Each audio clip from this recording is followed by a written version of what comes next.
Okay. Okay.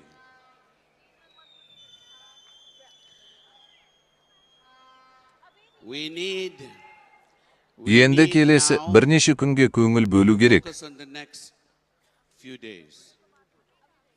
Сен You are осы here 5 only күнде for ғана this осындасың. 5 days. Ал осы бірнеше күнде, 5 күнде, 4 түнде сен керемет шешім Next қабылдауың 5 керек. days, you have to make an incredible decision. Бұл сіз қабылдауға тура келетін маңызды шешім. Сіз оны сол күйінде қалдырғыңыз келе ме, жоқ па, соны шешуіңіз керек.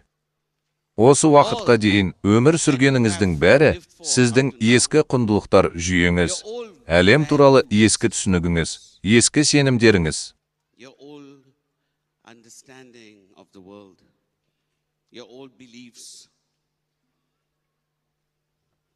Біз қазір өмір сүріп жатқан осы жаңа әлемді қабылдаңыз. We are in now.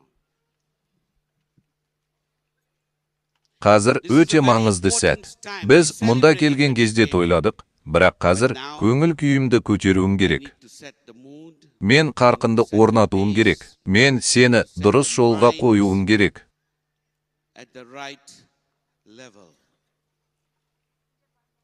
Сіз қабылдауды үйренуіңіз керек. Алдағы бірнеше күнде не еститініңіз таңқаларлық емес. About the things that you're going to be hearing over the next few days. Бірақ сіздің өміріңізді өзгертетін таңғажайып нәрселер мүлдем емес. Сізде не бар екені маңызды.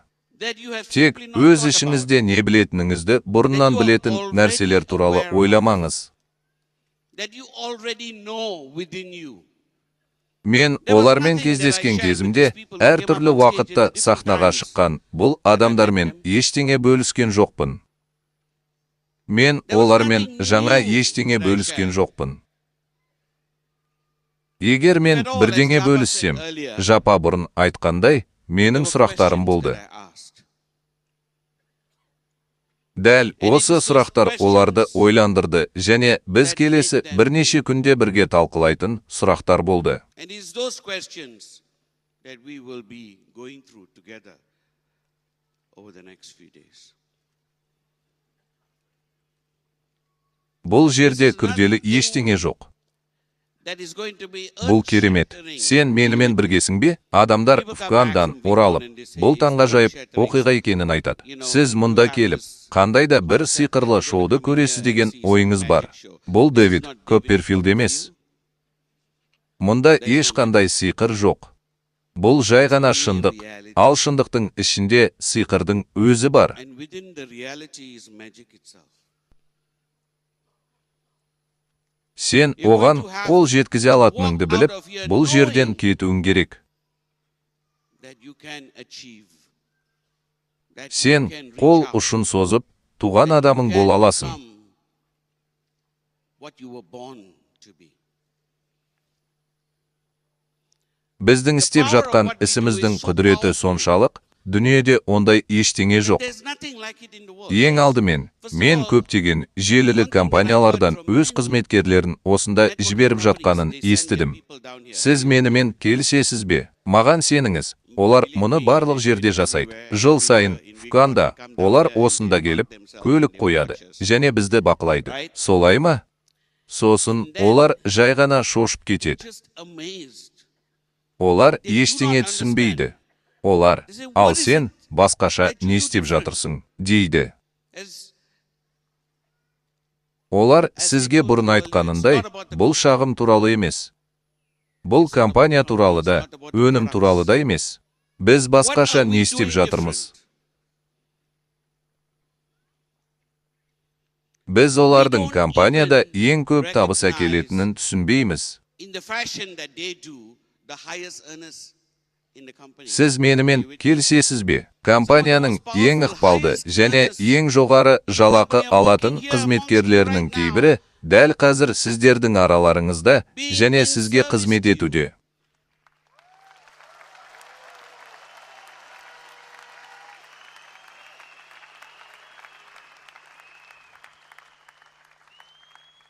Басқа желілік сценарийде оларды орындықтарға отырғызып, сахнаға шығарып, гирландтармен безендіреді. Және сіз білесіз бе, олар пілге мініп сахнаға шығуы мүмкін. Олар осында қызмет етеді. Мен жан жағыма қарасам, менің ең күшті, ең талантты, ең керемет көшбасшыларымның кейбірі осында футболкаларымен тұрғанын көремін. Мен түні бойы ұйықтамадым.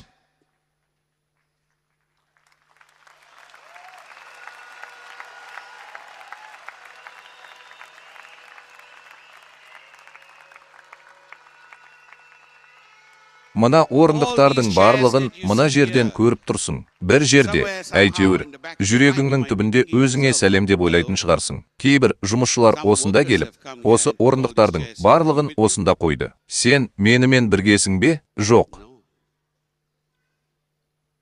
Бізде жұмысшылар көп деп ойлайсың ба? Біз мұнда көптеген жұмысшылардың келіп, онымен айналысуына мүмкіндігіміз бар ма? Әрине, қолымыздан келеді. Бірақ содан кейін біз мұны жасамауды шештік. Сондықтан сен бүгін кешке кеткеннен кейін де олар сені шығуға бағыттайды. Олар саған жол көрсетеді. Содан кейін олар мұның бәрімен айналыса бастайды.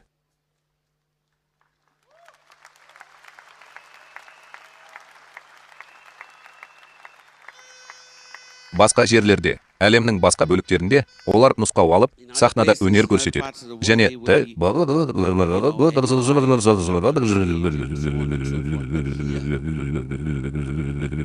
бірақ бұл жерде оларға өте маңызды нәрсе үйретіледі. Мен мұны өте ерте жастан үйрендім. Көшбасшылардың екі түрі бар. Негізінен талап ететін диктаторлар және қорқыныш пен мәжбүрлеуді қолданатындар. Оларға қажет нәрсеге қол жеткізіңіз. Сен менімен біргесің бе? Олар қамшысын шертеді. Содан кейін оны сенен итеріп жіберетіндер де бар. Және олар мұны біліммен жасайды. Олар мұны сүйіспеншілікпен жасайды. Олар мұны шын жүректен жасайды. Сен менімен біргесің бе? Және бұл өзгеріссіз қалатын көшбасшылық түрі.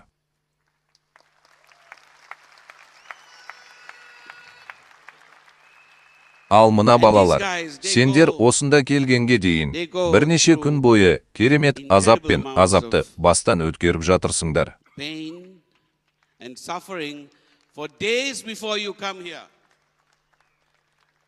Ал кейбіреулері әлемдегі ең көп табыс табатындар.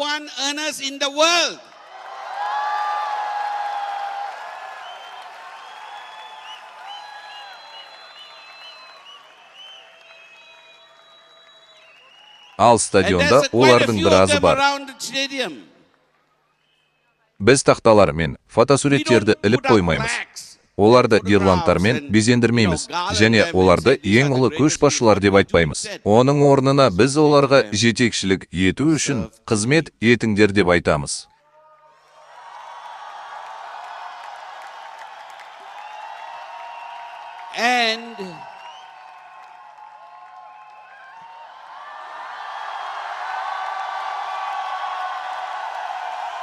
Ал мынау және мынау менің достарым.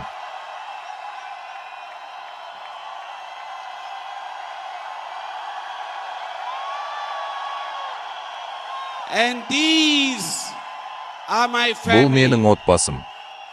Ал мынау менің отбасым. Олар біз тұрған тіректер. Сондықтан біз әрқашан басқаша боламыз. Олар мұны түсінбейді. Бізді басқа компанияларда да түсініңіз. Олар бізді бұл салада түсінбейді. Өйткені олар оны көрмейді. Басқа компаниялар жалдамалыларды жалдап жатыр. Біз миссиялар құрып жатырмыз.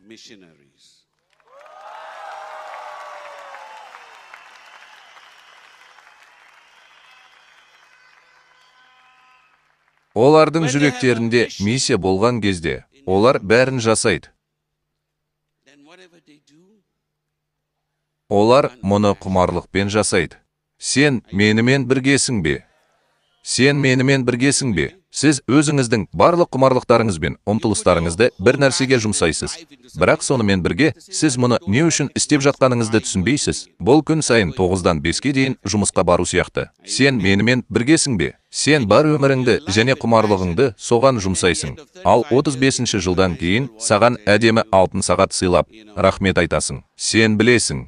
Сен оларға бүкіл өміріңді сыйладың. Сен менімен біргесің бе? Олар саған рахмет айтады. Ал сен мұны істей аласың. Енді алысқа кет. Сен менімен біргесің бе?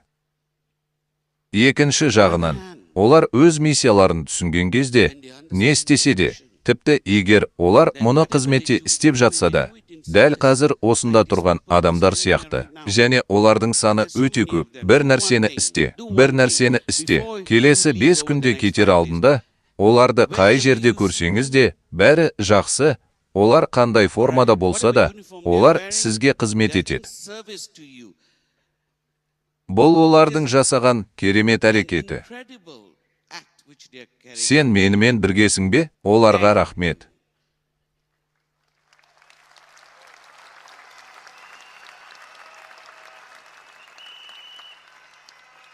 Өйткені ырғақ дәл осы жерде жатыр. Сен менімен біргесің бе? Міне, олар қазірдің өзінде биікке көтерілді. Олар қазірдің өзінде көшбасшы болды. Олар сіздердің көпшілігіңізді таң қалдыратын табыс тапты. Менің айтайын дегенім, аузыңызды ашыңыз. Сен менімен біргесің бе? Бірақ, сонымен бірге олар қызмет ету үшін осында. Сондықтан аяғыңа тұр. Олардың өз жолы бар. Бірақ, қазір олар адамзатқа қызмет ету үшін осында. Сен менімен біргесің бе? Сондықтан, бұл сіздің мақтанышыңызды бір жола қою арқылы қызмет ете алатын көшбасшылықтың ең күшті әсері, өйткені бұл оңай емес. Оларға мұны істеу оңай деп ойлайсыз ба? Олардың жартысы желілік бизнеске кіріспес бұрын, тіпті өте жайлы өмір сүрді.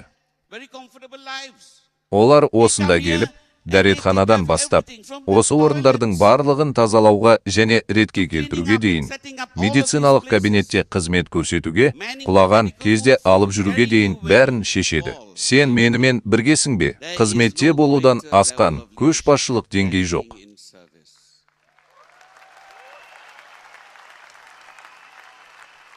Іс-әрекеттегі ырғақты қадағалаңыз.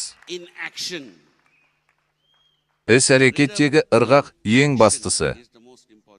Сен менімен біргесің бе? Ырғақ пен бұл туралы айту бір нәрсе, бірақ барып, қызмет ет, мен саған қызмет етемін. Олар онда кім бар екенін білмейді. Бұл жерде барлық жерде төменгі сызықтар бар, және оның кім екені маңызды емес. Сен менімен біргесің бе? Ал енді, егер сіз басқа жерлерге, біз сияқты бір салада жұмыс істейтін басқа компанияларға барсаңыз, мәселе неде болады? Стадионның сыртында сіз өзіңіздің жабдықтарыңызға сәйкес кезекке тұруыңыз керек. Сізге түсті кодталған карталар мен түсті кодталған белгілер беріледі. Егер сіз осы жолдарды ұстанатын болсаңыз, онда сіз бір-біріңізбен сөйлесе алмайсыз. Сіз мұның кез келгенін осы жерден көре аласыз ба? Бұл кез келген басқа желілік маркетинг компаниясында дәстүрлі тәжірибе. Мұның осында болып жатқанын көріп тұрсыз ба? Міне, біз осындамыз. Біз бәріміз бір отбасымыз.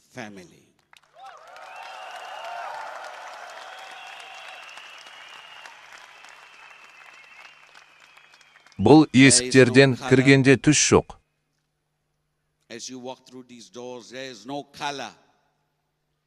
Тапта, кастада, елде, мәдени айырмашылықта жоқ.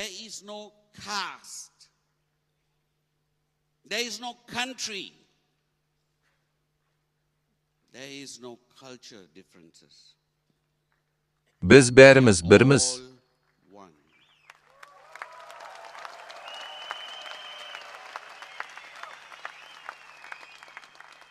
Мен сізге мұнда келетін әртүрлі санаттағы адамдар туралы айтып беремін.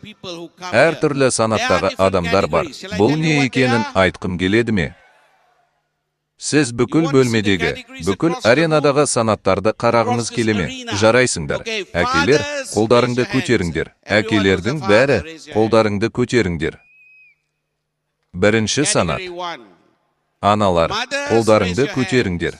Аналар, жарайды. Екінші санат. Ұлдар, қыздар, қолдарыңды көтеріңдер. Менің қайда бара жатқанымды түсінесің бе? Әпкелер, сендердің әпкелерің бар. Қолдарыңды көтеріңдер. Бауырларың бар, қолдарыңды көтеріңдер. Бұл санаттар. Сіз қандайда бір мәдени дәмді, кастаны, елді көресіз бе?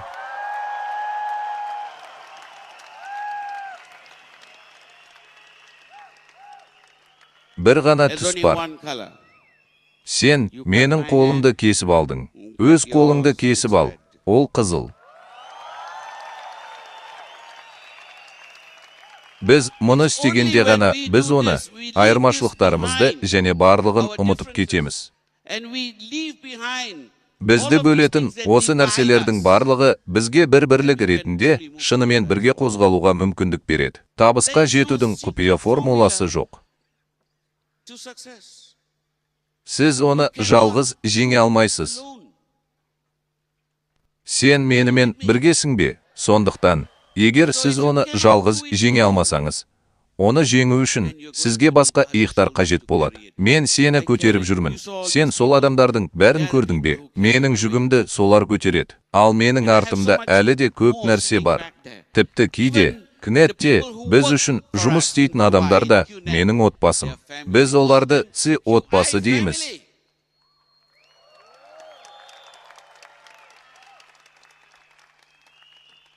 Және бұл біз үшін маңызды нәрсе. Бұл біздің отбасымыз. Енді мен сізге бір сұрақ қояйын. Маған келіп, байланыс орнатуда қиналып жүргенімді айтатындар бар. Менімен келісесіз бе? Мен бастаймын. Мен талай рет тырыстым. Қиындықтарға тап болдым. Адамдар мені тастап кетті. Т, Б және Т.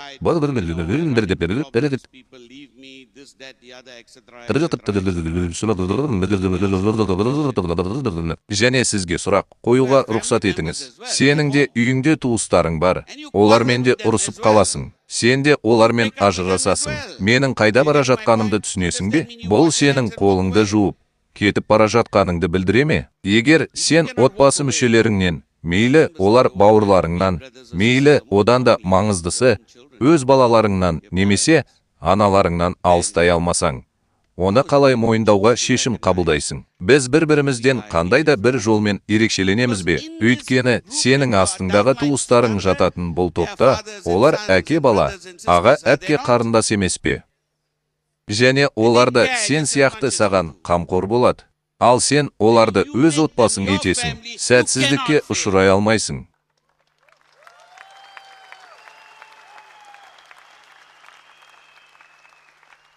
Өзіңе мен және олар деп айтатын күні, сен әлдеқашан сәтсіздікке ұшырадың.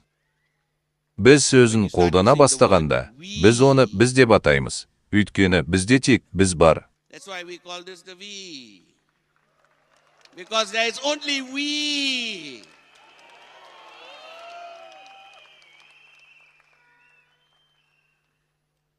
Ал мынау, бұл менің отбасым. Сен менімен біргесің бе?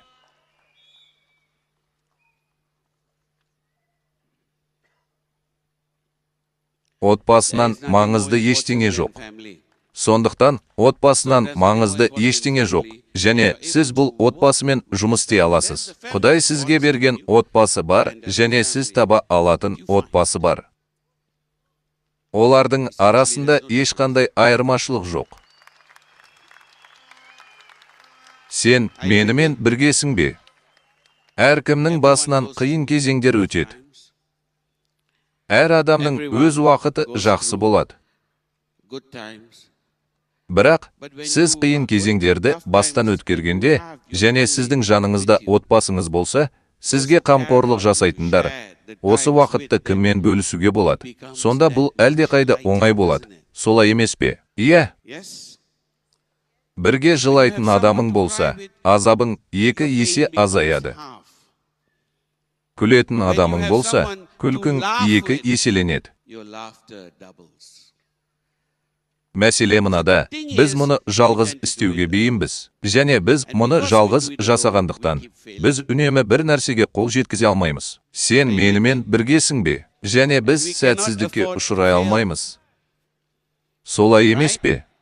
Өйткені бұл өмірде біз бастаған ісімізді аяқтауға, жағдайды жақсы жаққа өзгертуге жалғыз мүмкіндігіміз бар. Сен тек тамақ ішу, өмір сүру, тыныс алу және өлу үшін туылған жоқсың. Сен көп уақытыңды осылай істедің. Сен менімен біргесің бе? Сен дәл қазір бір себеппен осында отырсың. Сен әлі қалағаныңа жете алмадың. Солай ма, жоқ па? Сен оған әлі жеткен жоқсың. Табыс деңгейіне жақындаған сайын, сіз айналаңыздағы адамдардың өмірін жақсы жаққа өзгерте алмайсыз. Бұл дұрыс емес. Сен әлі де барсың.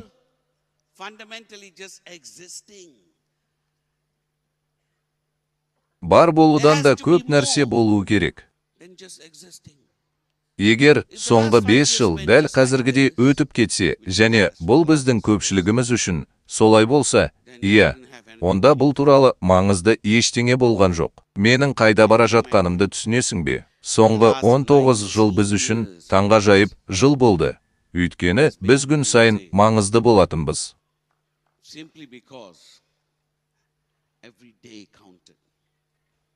Әр күн маңызды болды.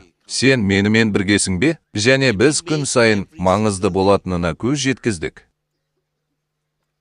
Менің ойымша, дәл қазір бір жерде 2 минуттың ішінде бірдеңе жазған біреу бар. Сіз бұл туралы естідіңіз бе? Бүйір сызықтан 2 минуттық жерде, немесе бірдеңе, соңынан 2 минуттық жерде. Ал осы 2 минуттың мақсаты не? Егер сіз бұл тұжырымдаманың не екенін шынымен түсінсеңіз, онда бұл 2 минут дәл солай болар еді. Сіз өз өміріңізді мүлде басқаша өткізер едіңіз. Сіз күн сайын таңертең тұрып, өзіңізге басымдық бересіз. Солай емес пе? Ал сіздің басымдықтарыңыз қандай? Мен осында жүгіріп, дәрігерге, тіс дәрігеріне баруым керек. Солай емес пе? Тіс дәрігерлері бәрібір өте маңызды адамдар. Бірақ мұны айтқаннан кейін, сізде шұғыл, бірақ маңызды емес істер тізімі бар.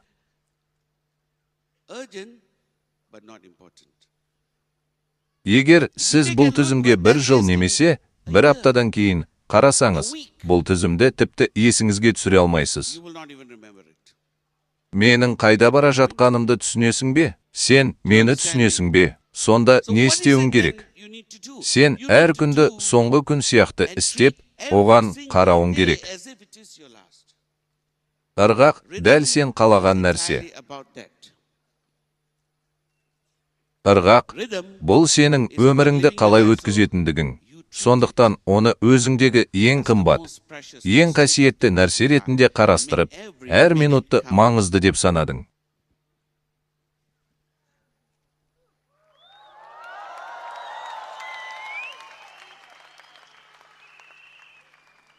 Бұл ең маңызды адамдар. Олар болашақ.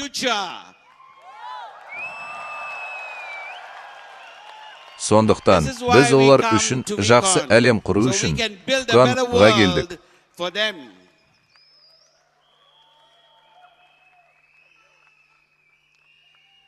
Сондықтан, біз жағдайды жақсы жаққа өзгертуіміз керек. Сен менімен біргесің бе?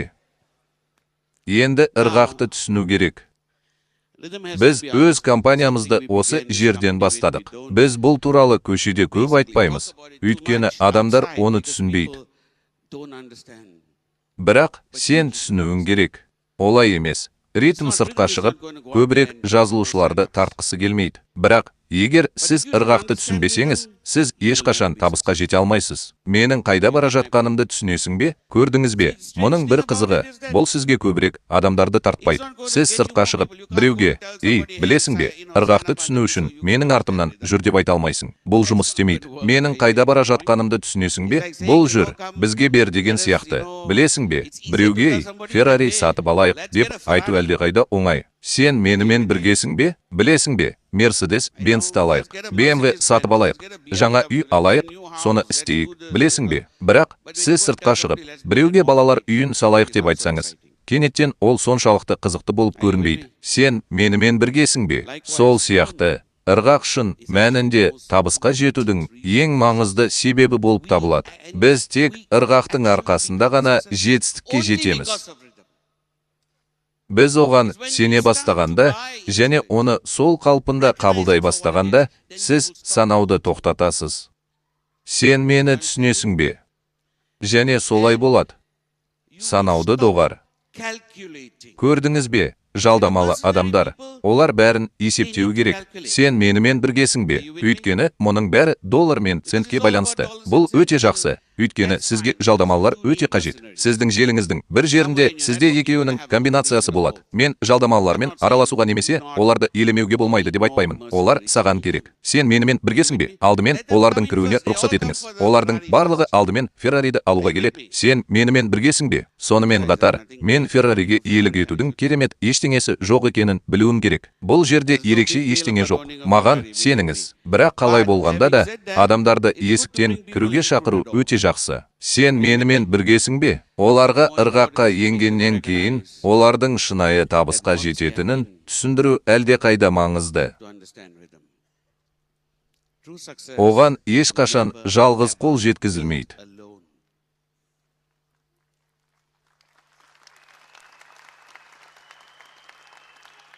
Сені шыңға жетелейтін бір ғана нәрсе бар. Бұл не? Бұл команда. Сені биікке көтеретін командалар. Және дәл осы команда сізге керек. Ал сіздің басшы ретіндегі негізгі жұмысыңыз жаттықтырушы болу. Сіз менімен келісесіз бе? Және сіз өз командаңызды құруыңыз керек. Сен өз командаңды құруың керек. Сен жаттықтырушысың. Оларды осы ойынды жақсырақ ойнау үшін басқаруың керек. Сен менімен біргесің бе? Және мұның ең маңызды аспектісі, өйткені дәл қазір маған келіп, мырза, сіз менімен біргесіз деп айтатын адамдар бар. Білесіз бе, мен ырғаққа байланысты топқа қосылдым. Мен, шынымен бе? Деп сұрадым. Неге? Ырғақтың кесірінен бізге қалай қосылдыңыз? Мен естідім. Мен осы 19 жыл ішінде көптеген оқиғаларды естідім. Сондықтан сендіруге рұқсат етіңіз. Олардың ішіндегі ең қызықтысы, адамдар маған, білесің бе, мен саған ырғақ үшін қосылдым десе, мен, жарайды. Сен не істегің келеді? Дедім. Мен аурухана салғым келеді. Сер, мен балалар үйін салғым келеді. Аурухана салғым келеді. Мен мұны істегім келеді. Тағы бір нәрсе. Сен менімен біргесің бе? Бірақ шындық мынада не болып жатыр? Шындығында, ол менің алдымда тұр. Мен, сен бұл аурухананы қалай саласың деп сұраймын. Оның жоспары жоқ. Ол бұл процесс туралы тіпті ойлағанда жоқ. Ол бұл процесс туралы мүлдем ойламады. Бірақ ол ырғағының арқасында қосылып жатырмын дейді. Мен ырғақтың бірінші бөлігі өзімді көтеру екенін айттым. Аурухана туралы алаңдамаңыз, балалар үйі туралы алаңдамаңыз, емхана туралы алаңдамаңыз. Сіз жасағыңыз келетін алтруистік әрекеттер туралы алаңдамаңыз. Алдымен өзіңді тәрбиеле, баба. Бұл бірінші бөлім. Сен осы адамдар сияқты қызметте болғанда, біз екінші бөлім туралы ойлана бастаймыз. Бірақ алдымен сол жерде отырудан осында қалуға көшу керек. Сен менімен біргесің бе?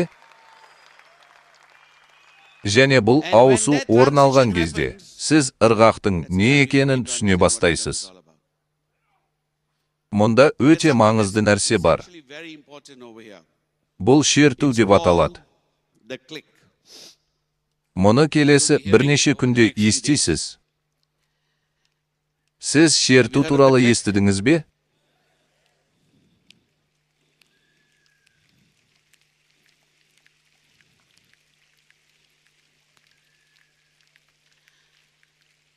бір сәтте шерту болады.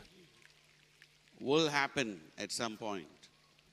Бұл орын алған кезде сіз білмейсіз, бірақ ол міндетті түрде болады. Осы уақытқа дейін сіз әлі де тыңдап жүрсіз. Are you with me? Сен менің сөздерімді естисің. Олар бір жағынан құлағынан өтеді, бірақ олар бұл жерге әлі жеткен жоқ. Кейбіреулерің оларды тек естисіңдер. Міне бітті. Бұл өкінішті, өйткені ол кезде бұл жай ғана шу. Сіз тек шу естисіз. Сен менімен біргесің бе? Кейбіреулерің басқа деңгейге көтеріліп жатырсыңдар. Сіз шынымен де сөздерді тыңдай аласыз, және олардың мағынасы бар. Бірақ сіз, сіз әдеттегідей философиямен айналысатыныңызды және тілінде деп айтасыз. Мынау, ол менің бұл жерде қандай қиындыққа тап болғанымды түсінбейді. Ол менің басымнан өтіп жатқан мәселелердің барлығын білмейді. Ол өзін менің орныма қалай қоя алады? Оның Феррари көлігі бар екенін білесің ғой. Мен сенің орныңда болдым.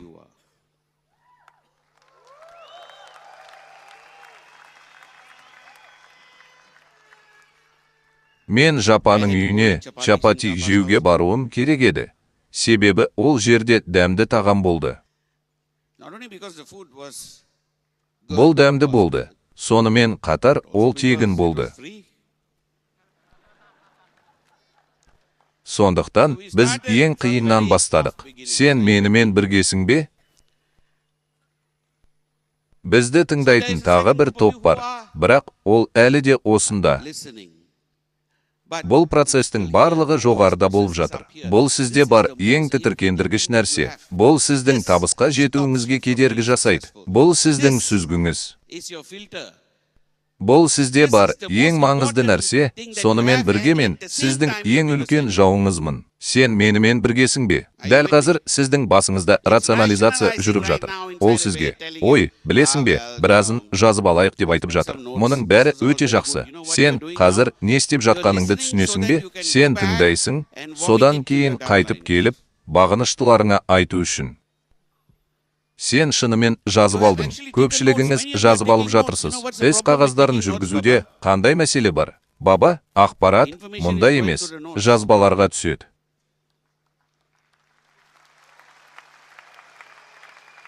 Бұл сенің мектепте оқыған барлық оқулықтарың сияқты емес пе? Менің қайда бара жатқанымды түсінесің бе? Бұл сізге емтихан тапсыру үшін қажет болды. Сондықтан сіз емтихандарды тапсыру үшін көп дайындалдыңыз. Сен менімен біргесің бе? Демек, сен емтихандарыңды тапсыру үшін жынды сияқты дайындалып жүредің. Бірақ қазір сенде бір мәселе бар сияқты, және сен, мен бұл кітапты табуым керек деп айтасың. Бұл кітап қайда? Ол менің кітапханамның бір жерінде. Мен 223 бетті табуым керек. Бұл шынымен бола ма? Жоқ. Шынайы өмірде қиындыққа тап болсаңыз, үйге жүгірмейсіз, және кітабыңызды 23 беттен таба алмайсыз. Не ол осында, не ол мұнда жоқ.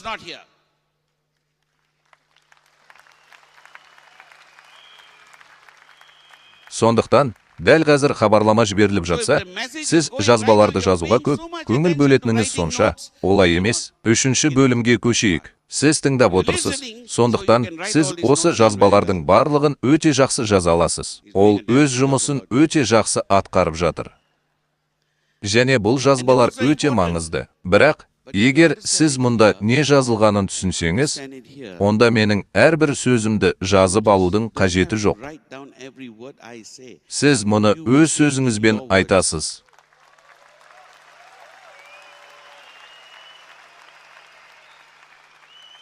Сен бұл дәптерге асықпайсың, баба, сөйлейсің. Жарайды. Сосын ақша таба бастағанда не істейсің деп айт. Дәптеріңді сат. Менің қайда бара жатқанымды түсінесің бе? Сондықтан сізде оның өз нұсқасы болады. Датосриден 2 минуттық жерде. Мен одан небәрі 2 минуттық жерде болдым. Бұл Суно Байсап. Бұл жаяу жүргіншілер жолы. Бұл қиын жол. Бұл жерде бұл мүмкін емес. Оны осы жерден өткіз. Сондықтан, бұл туралы көпшілігіңіз естисіз. тыңдайтын тағы бір топ адам бар. Бірақ бұл мен сөйлесетін, түсіністік танытатын адамдардың үшінші тобы.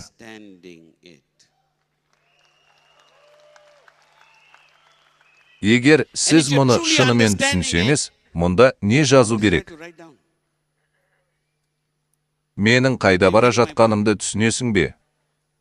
Бұл сенің түсінгеніңе ұқсайды. Егер сіз осы жазбалардың барлығын жазып алсаңыз, және осы жазбалармен аман қалғыңыз келсе, үйге қайтып бара жатқанда, оларды жоғалтып алсаңыз, сізге не болады? Құдай, ау, мен бір апта бойы кітабымды жоғалтып алдым. Сонда сен не істеп жүрсің? Сенімен бірге келген адамға жүгіріп барып, жазбаларыңды қарызға алсам бола ма? Деп айт. Балалар, сендер мектепте оқисыңдар ма? Әлде не істеп жатырсыңдар? Сіз тәжірибе алу үшін Фуканда осындасыз.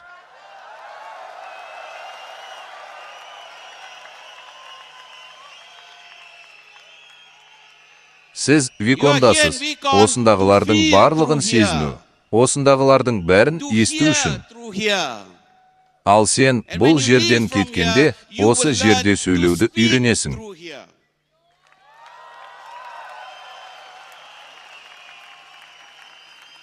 Оны жолдан шығарыңыз.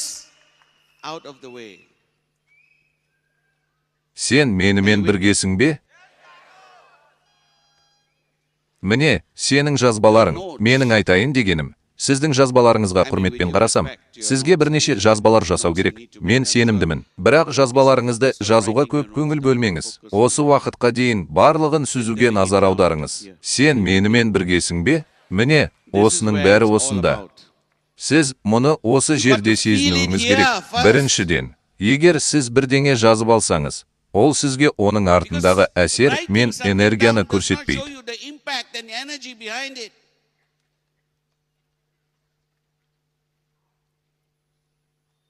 Бұл жазбадан мүлдем өзгеше, адамзатқа көмектесу үшін өзіңнен жоғары тұр. Мұны осы жерден сезіп, өзіңнен жоғары тұр. Баба, өйткені біз бірге адамзатқа көмектесе аламыз деп айт.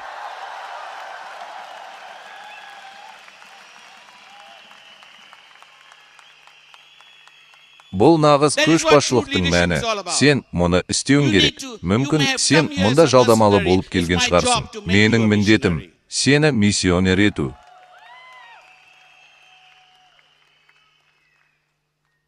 Сондықтан сен ол сияқты қызыл жейде киген біреудің жанынан өтіп бара жатқанда, оны сол жерде көресің бе?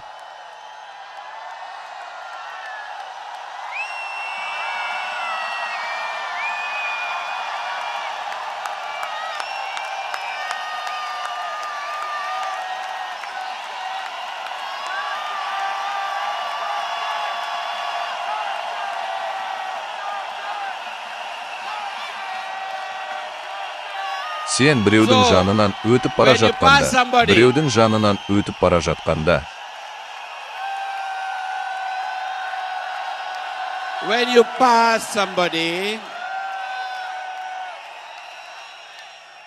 Мен дұрыс емес сигнал қолдандым.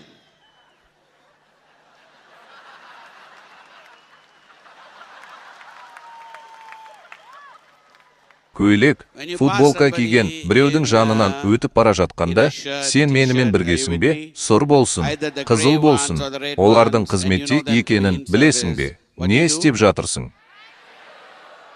Ал егер қолыңнан келсе, оларды құшақтап ал. Сондықтан мені соңына дейін тыңдауды доғар.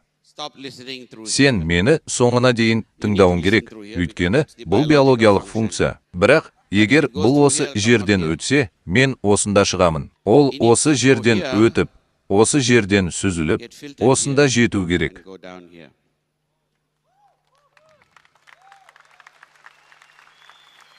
Самжена. Білесіз бе, бұл ол әрпіне ұқсайды. Ве әрпі осылай жұмыс істейді. Ол дәл осы жерден өтеді. Сіз айтқан бірінші бөлік осы жерден төмен түсіп, осы жерден, жүрегіңізден, аузыңыздан қайта шығады.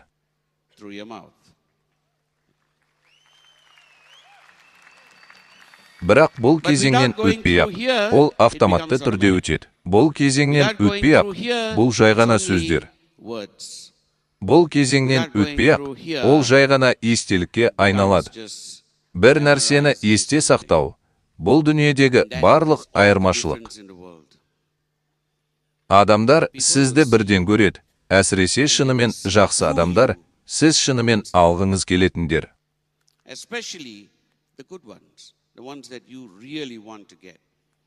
Сен менімен біргесің бе? Сіз шынымен алғыңыз келетіндер, қиын жұмыс және оған тұрарлық. Бірақ бұл тек осы жерден болуы мүмкін. Бәрі осы жерден басталып, осында аяқталады. Сен менімен біргесің бе? Сондықтан олар осы басқа компаниялардың барлығынан келіп, осында, сол жерде және барлық жерде отырып, бізді тыңдап, жазып алып, сахналап жатқанда, білесің бе, олар оны үйге апарады. Содан кейін бәрі оған қарап, вау дейді. Ол не туралы айтып жатыр? Сен менімен біргесің бе? Ол барып тап демейді. Сен менімен біргесің бе? Ол ақша деп айтпайды. Ол адамзатқа көмектесу үшін тұр дейді. Бұл қандай адамдар?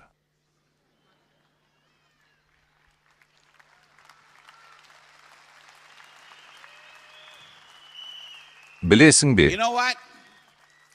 Бұл маңызды емес. Олар бізді жынды деп ойласын. Өйткені мен жынды болғанды жөн көрдім. Онда солардың бірі бол.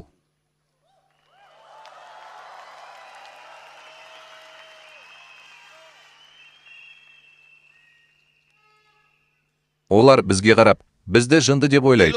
Және бұл сіздің дұрыс жолда екеніңізді көрсететін белгілердің бірі. Бұл дұрыс жол. Біреу бір жерде, сенің ең жақын досың, көршің, өз отбасыңнан біреу бұрылып, сен жындысың, дейді. Және сен білесің, о, жарайды. Құдайға шүкір, мен дұрыс жолдамын.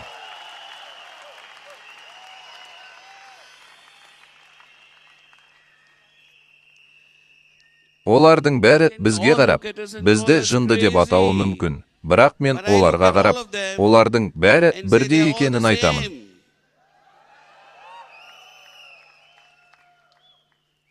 Бұл дүниені сол қалпында қалдырған ақылсыздық болды.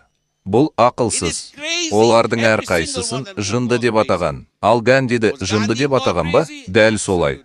Мартин Лютер Кинг, иә. Мандела, әрине, Бетховен, Пикассо.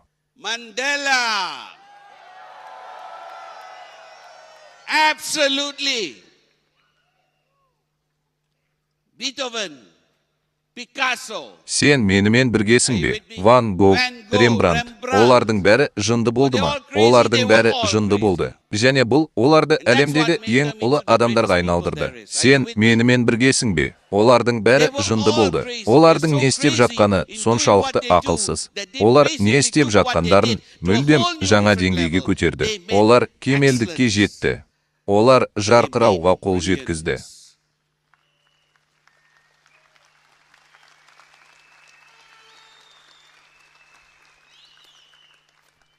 Біз мұны түсінуіміз керек.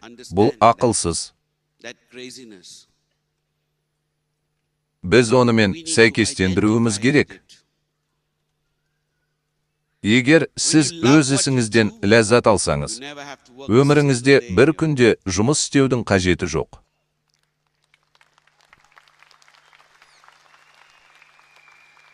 Егер сіз жұмысқа барсаңыз, онда сіз қателесесіз. Сен менімен біргесің бе? Анасынан сұра. Ол таңертеңнен кешке дейін тоқтаусыз жұмыс істейді. Бір баладан екіншісіне жүгіреді. Оған қамқорлық жасайды, тамақ дайындайды, тазалайды. Оның тоқтаусыз жұмыс істейтінін білесің бе? Сен менімен біргесің бе? Ол мұны жұмыс деп санай ма? Біз оған үйреніп қалдық. Сондықтан аналар планетадағы ең керемет желі қолданушыларының бірі болып табылады. Сенің ең үлкен проблемаң, иә, мен сенің біреуің болғандықтан солай екенін білемін. Сенің ең үлкен проблемаң, сенің жігіттерің және ананың балаларын сол қалпында тәрбиелеу үшін жасаған құрбандықтары. that Бұл can ештеңемен салыстыруға келмейді. Ол қазірдің already өзінде trained желіде жұмыс істеуге үйретілген. be a networker. Сіз қуып жетуіңіз керек. Have to catch up. Сіз қуып жетуіңіз керек. Өйткені бұл сізге қажет нәрсе. Сізге берілгендік, тәртіп, табандылық қажет. The devotion. You need the discipline. You need the determination. Бұл сізге керек. Батылдық. Неге батылдық? Why daring? Менің айтайын дегенім, ол аналар туралы айтады. Содан кейін оларды батыл деп атайды. Мен саған айтайын, ана баласын құтқару үшін жасамайтын ештеңе жоқ. Save a child.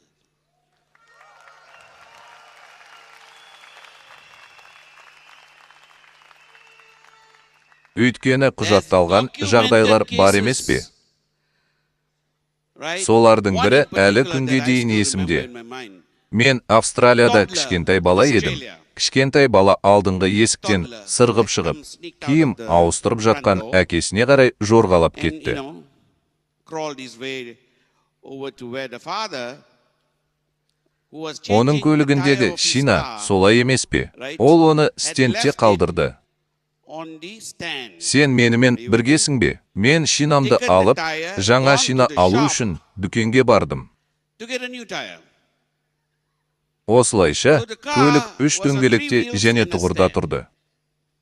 Содан кейін мына бала пайда болады. Кенет анасы жан-жағына қарады. Білесіз бе, ол ас үйде тамақ әзірлеп жатыр. Баласын таба алмай жатыр. Сондықтан ол барлық жерге жүгіреді. Ол алдыңғы есіктен сыртқа қараса, оның көлікке қарай бет алғанын көреді. Ол сыртқа жүгіріп шығады. Бірақ ол жеткенше ол есептегішті қағып, көліктің астына түседі.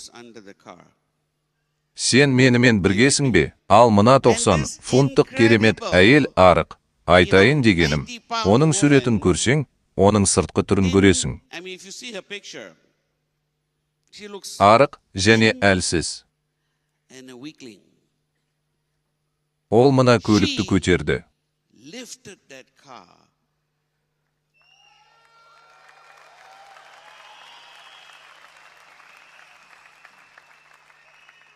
Мен көмекке шақырдым. Ол мына көлікті көтерді. Мен қалай екенін білмеймін. Бірақ адамның ақыл ойы осындай шеберлікке, осындай ғажайыптарға қабілетті. Сен менімен біргесің бе? Бұл ғаламда жасалған ең құдіретті нәрсе. Created in the universe. Міне, мынау, және ол қайдан келгенін білмей, өзінің барлық қорларын жинап, машинаның осы ұшын көтеріп алды. And lifted that end of the car. Сосын көршісі жүгіріп келіп, баланы көліктен түсіріп алды. Сен менімен біргесің бе? Мен батыл дедім бе? Say daring? Иә. Yes.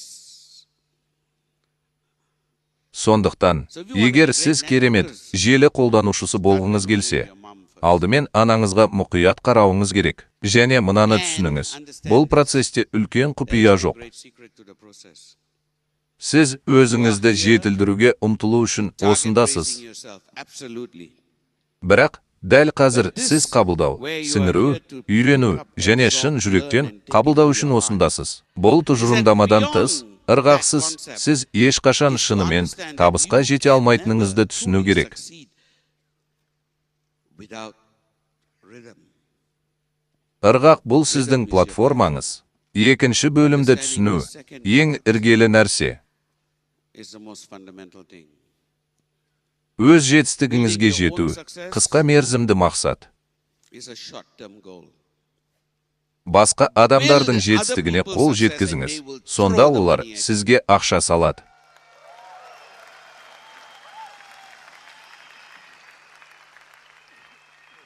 Егер сіз өзіңіздің жетістігіңізге ұмтылсаңыз, онда сіз өмір бойы оған ұмтыласыз. Сіз ешқашан тоқтамайсыз. Бірақ сіз басқалардың жетістігіне ұмтылған кезде, сіздің жетістігіңіз жай ғана болады. Then yours just happens.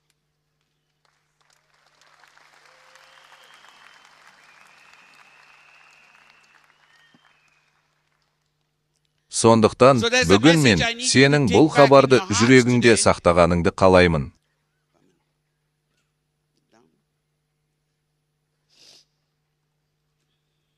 Бұл өте маңызды. Сен бүгін взводта болдың. Сіз барлық музыка мен қойылымдарды, гала-концертті, онда болғанның бәрін естідіңіз, және онда болып жатқан оқиғаларға бәріңіз де қуанып қалдыңыз. Бірақ қазір маған сенің сергек болуың керек. Маған бұл хабарды жүрегіңмен қабылдауың керек. Сенің басыңда емес, жүрегіңде. Маған жаратқанның шынайы сыры неде екенін түсінуің керек. Біз бірімізден ерекшеленеміз. Бұл бізді бір компанияға айналдырады. Біз керемет түрде бүкіл әлем бойынша рекордтарды жаңартып отырамыз. Және бұл мен дәл қазір сізбен бөлісетін жалғыз шынайы құпия. Өйткені оны ешқайсымыз түсінбейміз. Өйткені сіз оны жұмысқа қабылдау үшін пайдалана алмайсыз. Бірақ соған қарамастан, бұл біздің шынайы табысымыздың ырғақтан туындайтынының ең үлкен құпиясы. Маған мұны жүрегіңде сақтап, оларды жасап жатқаныңды түсінуің керек. Олар біздің кім екенімізді түсінуге көмектеседі.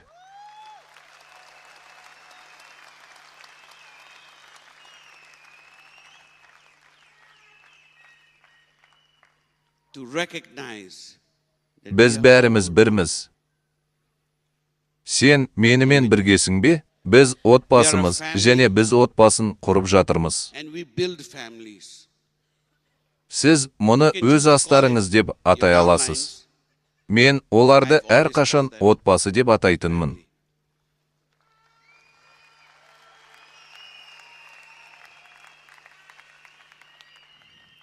Мен бүгін 20 000 рет бата алдым. Бірақ менің математикалық қабілетім нашар. Сондықтан мен сенімді емеспін.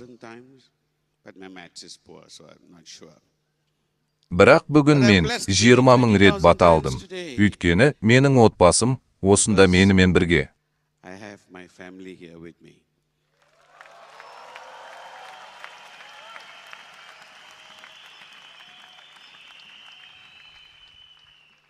Бір-біріңді өсіре беріңдер. Біз әлі де бір тұтас болып, адамзатты бірге тәрбиелейтін боламыз.